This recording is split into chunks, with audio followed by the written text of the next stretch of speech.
یہ بات ذہن میں رکھیے گا کہ ماں کی فطرت کے اندر اللہ نے اپنی فطرت کا عکس رکھا ہے، اپنی فطرت کا جمال ماں کی فطرت کے اندر ڈال دیا ہے۔ ماں مستور ہے پردوں میں، لیکن اس کی تربیت بول رہی ہوتی ہے۔ سیرت فرزندہا از امہات، جوہر صدق و صفا از امہات۔ بیٹوں کی تربیت ماں کے ہاتھ میں ہے۔ صدق و صفا کے جوہر جو پیدا ہوتے ہیں اولاد کے مزاج کے اندر، وہ ماں کی تربیت کا اثر ہے۔ بیٹا منبر نشین ہو، مسجد نشین ہو، میدان کارزار کے اندر ہاتھ میں تلوار تھامے کھڑا ہو، یا ملک کے کسی اہم منصب پہ فیض المرام ہو، پتہ چلے گا پیچھے ماں کیسی ہے۔ اگر خیانت نہیں کرے گا تو لوگ کہیں گے اچھی ماں کا دودھ پیا ہے۔ تو ماں اچھی ہو تو اس کی تربیت بولتی ہے۔ سیدنا علی المرتضیٰ رضی اللہ تعالیٰ عنہ میدان جنگ میں اترتے ہیں اور کیا بولتے ہیں؟ سمتنی امی حیدر، میں وہ ہوں جس کی ماں نے میرا نام حیدر رکھا ہے۔ تو ماں کی تربیت بولتی ہے۔ ماں تو کسی نے نہیں دیکھی، لیکن اس کی تربیت سامنے نظر آتی ہے۔ سیرت فرزندہا از امہات، جوہر صدق و صفا از امہات۔ اقبال کہتا ہے کہ میرا مزاج آپ دیکھتے ہیں، مجھے یہ جو جنون پرور خرد عطا کی گئی ہے، نگاہ مادر پاکندرو نے کہا یہ میری ماں کی نگاہ کا کمال ہے۔ ماں کی نگاہ بول رہی ہے، ماں کی تربیت بول رہی ہے، تو یہ ماں سکھاتی ہے۔ تو جب امومت کی موت واقع ہو گئی تو پھر سال معاشرت کیسے تشکیل پا سکتی ہے؟ تو آج باپ اولڈ ہوم میں تڑپتا ہوا آخری آرزو یہ کرتا ہے کہ کاش کہ میرا بیٹا مجھے ملنے آ جائے۔ ڈرلی کے ایک اخبار میں ایک بوڑھے انگریز کی وصیت چھپی تھی۔ اس نے کہا تھا کہ میں مر رہا ہوں، میری آدھی جائیداد چرچ کو دے دی جائے اور آدھی جائیداد میرے کتے کو دے دی جائے۔ تو کہا کہ یہ عجیب وصیت ہے تمہاری۔ کہا میرے اتنے بیٹے ہیں، میری اتنی بیٹیاں ہیں، لیکن اب موت کی ہچکی لگی ہے مجھے اور آخری سانسیں ہیں، تو یہ وفادار کتا ہے جو ٹک ٹکی باندھ کے مجھے دیکھ رہا ہے۔ نہ میرا بیٹا اس وقت کوئی موجود ہے، نہ میری بیٹی اس وقت کوئی موجود ہے۔ جب امومت مر جاتی ہے تو پھر بیٹے کو وہ پیار سکھانے والا، بیٹی کو وہ ماں باپ کی الفت سکھانے والا کوئی باقی نہیں رہتا۔ تہذیب فرنگی ہے اگر مرگ امومت، ہے حضرت انسان کے لیے اس کا ثمر موت۔ جس علم کی تاثیر سے زن ہوتی ہے نازم، کہتے ہیں اسی علم کو ارباب نظر موت۔ وہ پھر علم نہیں رہتا، وہ موت بن جاتی ہے۔ تو زن نازن نہ ہو، زن کا نازن ہونا یہ اس کا کمال نہیں ہے۔ عورت کو عورت اسی لیے کہا جاتا ہے کہ وہ مستور ہوتی ہے، وہ پردے میں رہتی ہے۔ اس کا پردے میں رہنا ہی حسن ہے۔ اس کی فطرت کو اللہ نے اپنی فطرت کا جمال دیا ہے، اس کی فطرت کو اللہ نے اپنی فطرت کے عکس میں منعکس کیا ہے۔ جس طرح وہ خود پردے کے پیچھے رہ کے سب کچھ کر رہا ہوتا ہے، ماں پردے کے پیچھے ہوتی ہے، لیکن سب کچھ ماں کی تربیت بول رہی ہوتی ہے۔ اب آئیے سنیے، اس کائنات کے اندر ہمیں وہ خواتین ملیں گی جو پردے کے پیچھے تھی، لیکن پردے کے سامنے ماں نہیں آئی، عبد القادر جیلانی آئے۔ ماں پردے کے پیچھے تھی، پردے کے سامنے فرید الدین گنج شکر آئے۔ ماں پردے کے پیچھے تھی، مہر و ماں نے بھی آنچل نہیں دیکھا، لیکن پردے کے سامنے کربلا میں حسین ابن علی آئے۔ تو یہ پردے کے سامنے آئے، وہ پردے کے پیچھے تھی۔ تو جب مائیں پردے کے پیچھے ہوں تو پھر بیٹے جو ہیں وہ پردے کے سامنے آ کے وہ نقش ثبت کرتے ہیں کہ جو لوگوں کے زندگی کے نقوش کو جو ہے وہ اجال دیتے ہیں اور تقدیر بدل دیتے ہیں۔ تو اس لیے ماؤں کی ذمہ داریاں گھر سنبھالنا ہے۔ جب مائیں گھر سنبھال لیتی ہیں تو بیٹے بحر و بر سنبھال لیتے ہیں۔ معاشرے کے جس فرد نے بھی کوئی کارہائے نمایاں سر انجام دیے ہیں، وہ وہی ہے جس کی ماں مستور ہے۔ اللہ اکبر۔ اقبال بولتے ہیں مزرعہ تسلیم را حاصل بطول، مادراں را اسوائے کامل بطول۔ تسلیم و رضا کی کھیتی کا جو حاصل ہے وہ سیدہ فاطمہ الزہرا ہیں، اور ماؤں کے لیے کامل اکمل نمونہ سیدہ پاک کا وجود ہے۔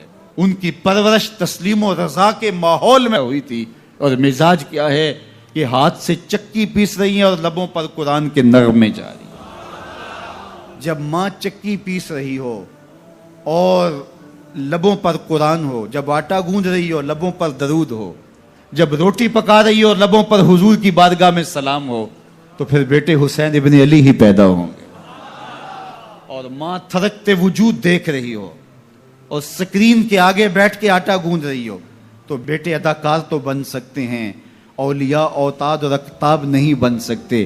اگر ماں یہ چاہتی ہے کہ میرا بیٹا یگانہ روزگار بنے تو اسے اسوہ فاطمہ کو اختیار کرنا پڑے گا۔ اللہ تمہاری صورتوں کو نہیں دیکھتا، اللہ تمہارے مالوں کو نہیں دیکھتا کہ کون کتنا خوبصورت ہے، کس کے پاس کتنی دولت ہے۔ نہ تمہاری صورتیں دیکھتا ہے، نہ تمہارے بنگلے دیکھتا ہے، نہ تمہاری جائیدادیں دیکھتا ہے، نہ تمہارا بینک بیلنس دیکھتا ہے۔ اسے تمہاری صورتوں سے غرض نہیں ہے، اسے تمہارے اموال سے سروکار نہیں ہے۔ وَلَٰكِن يَنظُرُ إِلَىٰ قُلُوبِكُمْ وَأَعْمَالِكُمْ، وہ تمہارے دل دیکھتا ہے اور تمہارے عمل دیکھتا ہے۔ تمہارے کپڑے پھٹے پرانے ہیں، جھونپڑے میں رہتے ہو، لیکن عمل خوبصورت ہیں۔ تمہارا دل قلب سلیم ہے، اس دل میں اللہ کی محبت، اللہ کا پیار رکھا ہے، اللہ جل شانہ کے محبوب کا پیار رکھا ہے، تو وہ دل خوبصورت ہے۔ تو تمہارے لباس پھٹے پرانے کیوں نہ ہوں، تمہارے رہنے کی جگہ انتہائی ناآسودہ کیوں نہ ہو، لیکن تمہارا دل اچھا ہے، تمہارے عمل اچھے ہیں، تو تمہارے رب کو یہ پسند ہے۔ تو تقوی کا مرکز تمہارا قلب ہے، تمہارا دل ہے۔ تو دل کی پاکیزگی، دل کی صفائی، دل کی ستھرائی، یہ اللہ جل شانہ کو محبوب ہے۔ ہم عمومی طور پہ اپنے ظاہر کو سنوارنے میں لگے رہتے ہیں اور باطن ہمارا میلا کچیلا ہی رہتا ہے۔ ہمارا رب ہم سے اس بات کا تقاضا کرتا ہے کہ تمہارا دل بھی ستھرا ہونا چاہیے، تمہارا دل بھی پاک ہونا چاہیے۔ باہو علیہ رحمہ فرماتے ہیں کہ دل کالے نالوں منہ کالا چنگا، جے کوئی یہ رمز پچھانے ہو۔ تو اصل تو پاکیزگی، طہارت، صفائی، عفت قلب کی ہے۔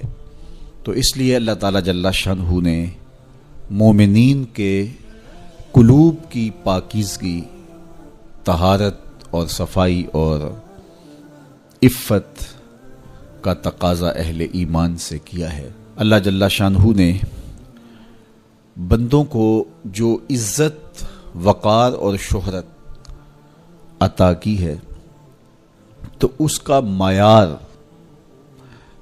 تقوی کو قرار دیا۔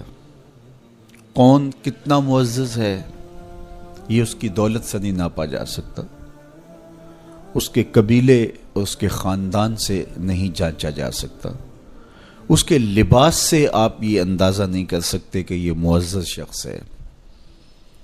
کسی شخص کا کسی قوم سے تعلق ہے، وہ اس کی عزت کا ظرف نہیں ہے۔ ان اکرمکم عند اللہ اتقاکم، تم میں سے معزز وہ ہے جو متقی ہے، جو پرہیزگار ہے۔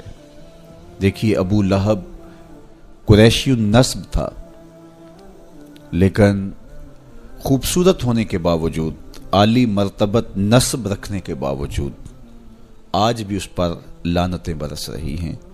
اور بلال حبشی رضی اللہ تعالیٰ عنہ رنگ کے کالے تھے اور نسباً غلام تھے، لیکن تقوی کی دولت نے، ایمان کی دولت نے ان کو اس مقام پہ کھڑا کر دیا کہ وہ ہاشمی النسب شخص تقوی اور ایمان کی عدمیت کی وجہ سے ان کے قدموں سے لگی ہوئی دھول تک بھی نہ پہنچ سکا، اور وہ عزتوں کے اس ظرف کو حاصل کرتے ہیں جو انہی کا مقسوم ہے۔